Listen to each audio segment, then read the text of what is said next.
अंदर ये क्या जज्बा था? जिससे पूछो, जहां पूछो, मंगल पांडे से जब पूछा गया था कि आखिर तुम तो ब्रिटिश सेना के हिस्से हो, क्यों आजादी की बात करते हो? उन्होंने कहा, रखो अपनी नौकरी, मेरा देश स्वतंत्र होना चाहिए, भारत माता की आन मान और शान की रक्षा होनी चाहिए। रानी लक्ष्मीबाई से पूछा गया, रानी लक्ष्मीबाई से कहा गया कि केवल एक बार कह लो ना कि हम तो विदेशी हुकूमत के साथ मिलकर के काम करने को तैयार हैं, उनकी झांसी सुरक्षित रह जाएगी। उन्होंने कहा, नहीं, झांसी भी सुरक्षित रहेगी और भारत स्वतंत्र होकर के रहेगा, हरगिज अपनी झांसी नहीं दूंगी। और इसीलिए तो हर भारतीय के मुंह से निकल पड़ा, खूब लड़ी मर्दानी, वो तो झांसी वाली रानी थी। हर दूसरे तीसरे दिन दंगा होता था। बहनों और भाइयों, इन दंगाइयों का उपचार ही डंडा है, बिना डंडे के मानेंगे नहीं। आप देख रहे होंगे बंगाल जल रहा है, वहां की मुख्यमंत्री चुप है, दंगाइयों को शांति दूत कहती है। अरे लातों के भूत बातों से कहां मानने वाले हैं? लेकिन सेकुलरिज्म के नाम पर इन लोगों ने दंगाइयों को दंगा करने की पूरी छूट दे रखी है। पूरा मुर्शिदाबाद पिछले एक सप्ताह से चल रहा है, सरकार मौन है।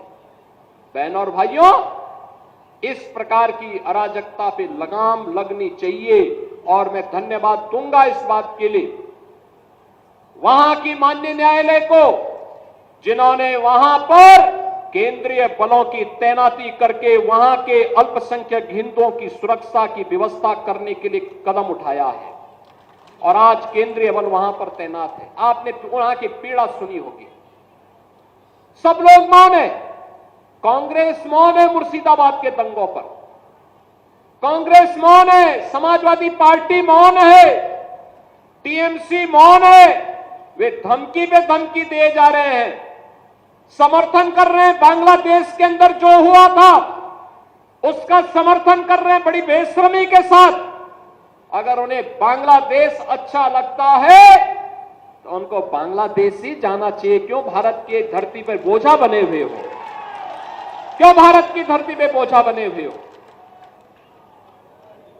हम आभारी हैं प्रधानमंत्री मोदी जी के और गृह मंत्री अमित शाह जी के, जिन्होंने वक्फ संशोधन अधिनियम को पारित करके गरीबों की जमीनों पर, सार्वजनिक जमीनों पर पड़ने वाली डकैती पर लगाम लगाने का काम इस अधिनियम, संशोधन अधिनियम के माध्यम से पारित किया है।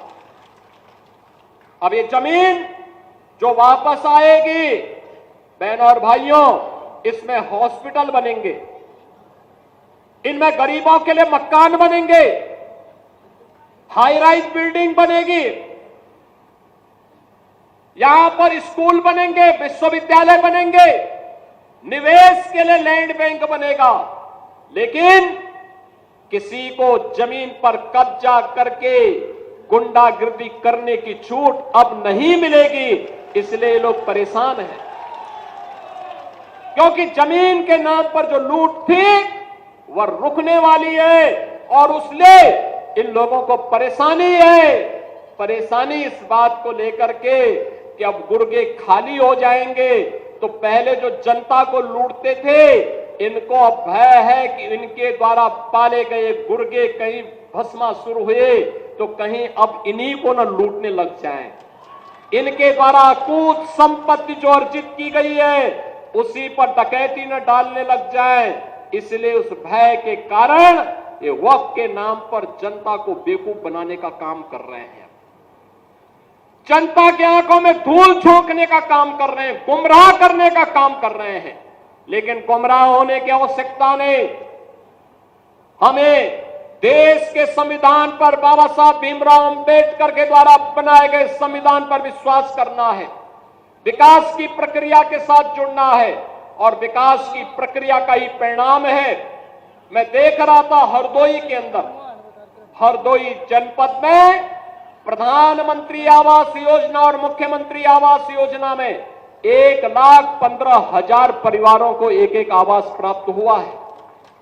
अनुमान करिए इतने गरीब परिवारों को इससे पहले की सरकारें क्या कर रही थी 75 वर्षों तक, 70-75 वर्षों तक कर क्या रहे थे। लेकिन गरीब को आवास नहीं दे पाए थे, शौचालय नहीं दे पाए थे, उनको कोई सुविधा नहीं दे पाए थे।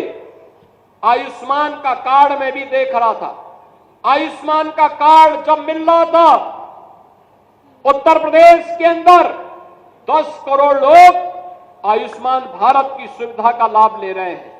और मैं भी देख रहा था एक बहन जी को जब उन्हें आयुष्मान का कार्ड मिला, उनके चेहरे पर एक नई चमक थी कि अगर कभी दुर्भाग्य से कोई बीमार हुआ परिवार में, ये कार्ड उसमें उनका संबल बनेगा। लेकिन इससे पहले क्या कर रहे थे पिछली सरकारें, कर क्या रही थी, क्या कांग्रेस कर रही थी 60 वर्षों तक, क्या समाजवादी पार्टी कर रही थी जब कई बार उन्हें सरकार बनाने का अवसर प्राप्त हुआ। इसका मतलब इनको विकास से कोई मतलब नहीं था, ये प्रदेश में केवल अपने परिवार का विकास करने के लिए आए थे, इनको जनता जनार्दन के विकास से कोई मतलब नहीं था। और आज तो विकास भी है और विरासत भी है। गरीब को राशन मिल रहा है, नौजवान को नौकरी और रोजगार मिल रहा है, अन्नदाता किसान को किसान सम्मान निधि का लाभ मिल रहा है, महिलाओं को लखपति दीदी की जैसी योजनाओं के साथ जोड़ने का काम किया जा रहा है। आत्मनिर्भर भारत के लिए प्रधानमंत्री जी ने कुछ बातें कही हैं। विकसित भारत की परिकल्पना को साकार करने के लिए आत्मनिर्भर बनना पड़ेगा, महिलाओं को विकास के साथ अधिक से अधिक भागीदार बनाना पड़ेगा, नौजवानों को उनके स्केल को स्पीड और स्किल के साथ जोड़ने की कार्रवाई के साथ आगे बढ़ना पड़ेगा। और अगर हम कर पाएंगे तो 2047 में भारत को दुनिया की सबसे बड़ी ताकत बनने से कोई रोक नहीं सकता है। और यही तो सपना था देश की आजादी के इन अमर सेनानियों का, यही सपना था, यही तो पंडित राम प्रसाद बिस्मिल कहते थे, यही तो कहते थे कि तेरा वैभव अमर रहे मां, हम दिन चार रहे न रहे। यही तो चंद्रशेखर आजाद कहते थे, यही तो ठाकुर रोशन सिंह कहते थे, और यही अस्फाउल्लाह खां कहते थे। बहनों और भाइयों, अमर सेनानियों का यही गान था।